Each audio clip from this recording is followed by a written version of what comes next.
Por muitos anos, Kaliningrado serviu como um dos mais importantes portais logísticos, conectando a Rússia à Europa por terra. Era essencialmente um entroncamento de rodovias para caminhões, especialmente para o tráfego de trânsito, passando pela Rússia, Bielorrússia, Polônia e Lituânia. Todos os dias, centenas de caminhões e contêineres passam por este corredor estreito, fazendo de Kaliningrado a porta de entrada da Rússia para o Ocidente. Mas esta ponte crítica foi agora oficialmente cortada. Um decreto de uma única página bloqueou instantaneamente a vital ligação da Rússia com o Ocidente. Em 21 de novembro, as ferrovias lituanas interromperam oficialmente o trânsito crítico de carga, pertencente à gigante petrolífera russa Lukoil, para Kaliningrado. O lado lituano apresentou isso não como um ato de hostilidade, mas como uma medida puramente pragmática para controlar riscos comerciais. No entanto, isso não é apenas uma questão de transporte, é uma questão de sobrevivência para uma região que abriga mais de 1 milhão de pessoas. A Lukoil, um dos maiores gigantes energéticos da Rússia, fornecia uma grande parte das necessidades de combustível de Kaliningrado por via férrea. Este combustível não era apenas para carros civis, também era necessário para geradores que mantinham a rede elétrica de Kaliningrado funcionando, ônibus, ambulâncias e, mais importante, para aquecer quartéis e armazéns militares para evitar o congelamento no inverno. Quando essa linha foi cortada, os recursos vitais da região para combustível, aquecimento e produção de eletricidade, de repente, enfrentaram o risco de desaparecer. A ameaça de ficar sem aquecimento e eletricidade no meio do inverno foi uma situação que criou pânico massivo e pressão interna entre a população da região.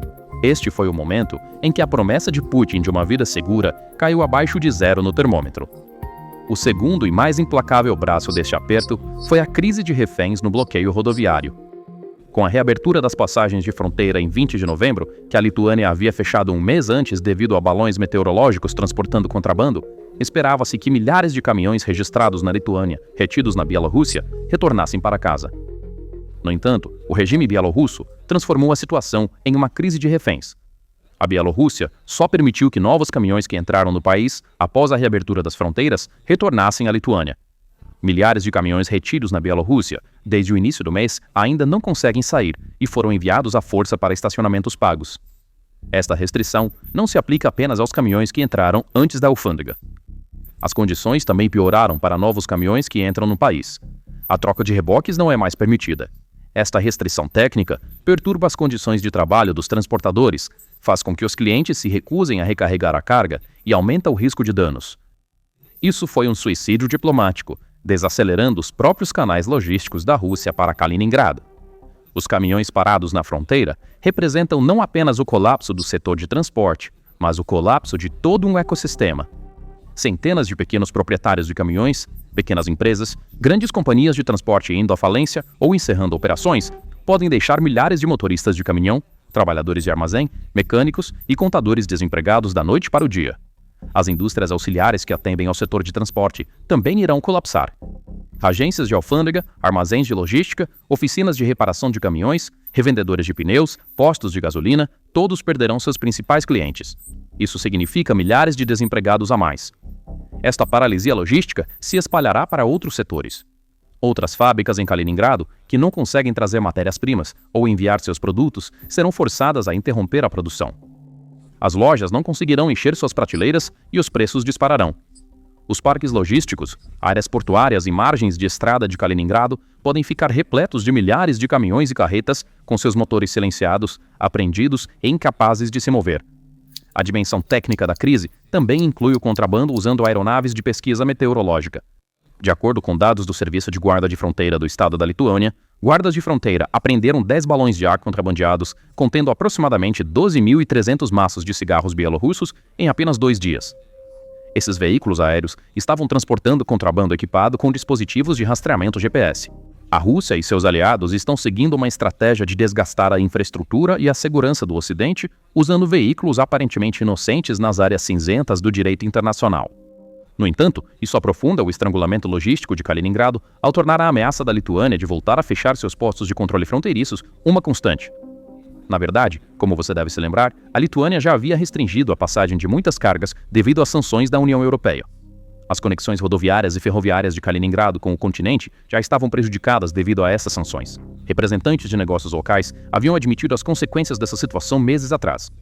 O transporte de carga havia mudado de terrestre para marítimo, mas as filas de balsas haviam se alongado devido à escassez de navios. Alguns motoristas de caminhão afirmaram que foram obrigados a esperar nos portos por mais de 2 meses. O custo de transporte de materiais de construção como cimento por via marítima disparou para 420 mil rublos, um aumento de 6 vezes em relação aos 70 mil rublos por estrada. As empresas de logística descreveram essa situação não como um problema de negócios, mas como custos de proporções inimagináveis. Agora, os produtos petrolíferos da Lukoil precisam ser integrados a esse sistema paralisado por meio de transporte marítimo. A LTG transportou um total de 371 mil toneladas de produtos petrolíferos para Kaliningrado em 2024. Destas, 345 mil toneladas, ou quase tudo, pertenciam à Lukoil, que agora está na lista de sanções. Este é o combustível civil de Kaliningrado. Este é o combustível para os tanques, navios e jatos de Kaliningrado. Este é o sangue vital do bastião de Putin, a frota do Báltico. Putin terá que transportar petróleo russo para Kaliningrado a partir dos portos de São Petersburgo a custos recordes. O petróleo não é um alimento básico ou material de construção. É um combustível vital para aquecimento e transporte em uma região. Os custos logísticos, que já aumentaram de 70% a 100%, podem atingir proporções assustadoras com o corte de petróleo. Este colapso logístico está atingindo diretamente o público e o mundo dos negócios. O índice de produção industrial de Kaliningrado caiu quase 1/4 em maio em comparação com o ano passado devido às sanções. Principais fabricantes de automóveis e motocicletas na região, Avtotor e Bolt Motors, interromperam as operações da noite para o dia. Quase metade dos veículos pertencentes a mais de 1.000 empresas de transporte está enfrentando escassez de carga. Este problema afeta diretamente de 15 mil a 18 mil trabalhadores. Esses indivíduos podem perder seus empregos. Na sombra dessa paralisia logística, a situação da guarnição militar russa em Kaliningrado também está se deteriorando internamente. A frota está operacionalmente paralisada devido à escassez de combustível. Os lançadores de mísseis Iskander tornaram-se alvos estáticos, incapazes de se mover devido à falta de combustível. Os comandantes militares russos estão testemunhando que Moscou não consegue nem mesmo garantir segurança dentro de seu próprio território ou entregar suprimentos. E essa situação está agravando ainda mais o colapso do moral. Esta não é apenas uma crise econômica comum. É o colapso da promessa de estabilidade de 25 anos de Putin. O alerta de Alexei Chadaev, um ex-assessor do parlamento russo, está se tornando uma realidade concreta em Kaliningrado. Em outras palavras, a economia de escambo primitiva dos anos 1990 está retornando. O povo de Kaliningrado estava tentando acreditar na guerra de Putin, mas agora vê que Putin, para manter seu poder, os está confrontando com fome e miséria. Ou seja, com as condições dos anos 1990, seu próprio pesadelo político. A única movimentação ferroviária da Lituânia destaca claramente a diferença de opinião entre Putin e o povo. Então, quais são as alternativas? Tecnicamente, é possível chegar a São Petersburgo via o Mar Báltico em navios que partem do porto de Kaliningrado. No entanto, isso não pode ser uma rota logística principal. A capacidade de transporte marítimo entre Kaliningrado e São Petersburgo não chega nem perto do volume transportado por estrada. Os portos não conseguem lidar com tal carga. Não há navios ro-ro ou de contêineres suficientes. O transporte marítimo é muitas vezes mais caro do que o transporte rodoviário. Os custos de combustível dos navios, taxas portuárias, prêmios de seguro e tempos de viagem mais longos aumentarão o custo de cada produto que chega ou sai de Kaliningrado. Um envio que leva alguns dias por estrada pode levar semanas por mar. Isso é um desastre para alimentos frescos ou peças industriais urgentes. Em um ambiente de guerra, navios civis russos no Mar Báltico poderiam potencialmente se tornar alvos legítimos para drones navais ucranianos ou outras ameaças. Os sucessos da Ucrânia contra navios russos no Mar Negro já provaram quão arriscado é o reabastecimento por via marítima. O reabastecimento aéreo, por sua vez, é viável apenas para as necessidades militares ou médicas mais urgentes, e é completamente inadequado e astronomicamente caro para sustentar a vida econômica de uma população de 1 milhão de habitantes. Kaliningrado dependia, portanto, inteiramente dessas rotas de trânsito através do território polonês e lituano para sobreviver. No entanto, as crises dos balões entre a Bielorrússia e a Lituânia transformaram os portões de fronteira em bombas-relógio.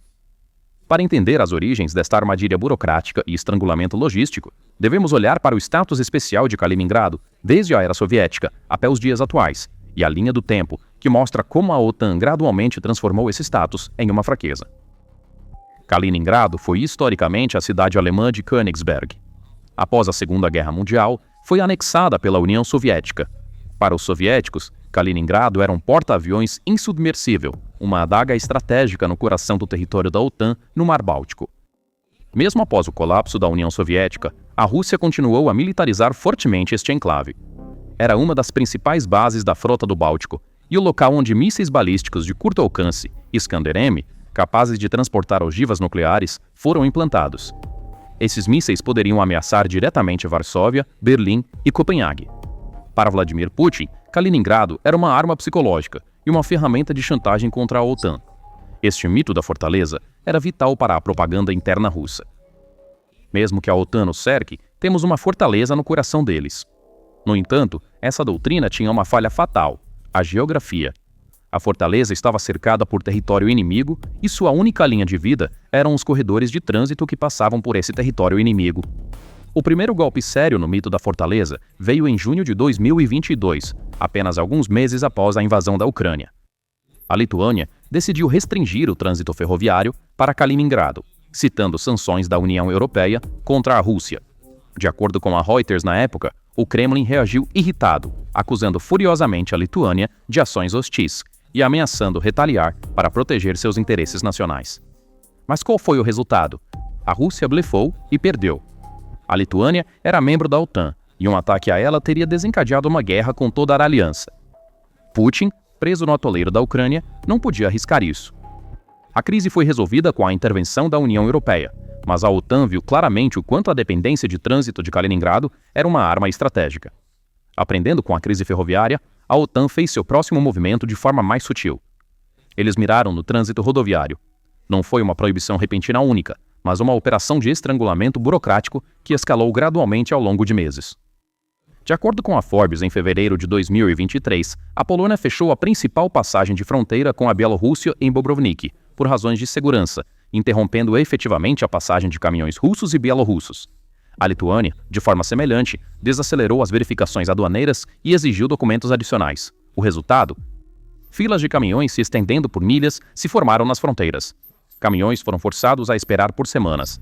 Isso dificultou para Moscou gritar "bloqueio", mas o efeito foi devastador. A OTAN estava lentamente paralisando o setor de transporte russo. E essa linha do tempo nos leva ao movimento final em 21 de novembro de 2025. A ferrovia havia sido testada em junho de 2022 e a Polônia havia desacelerado o transporte rodoviário em fevereiro de 2023. Agora era hora de dar o golpe final.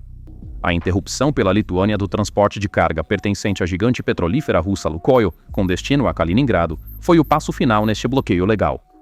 Putin poderia responder militarmente?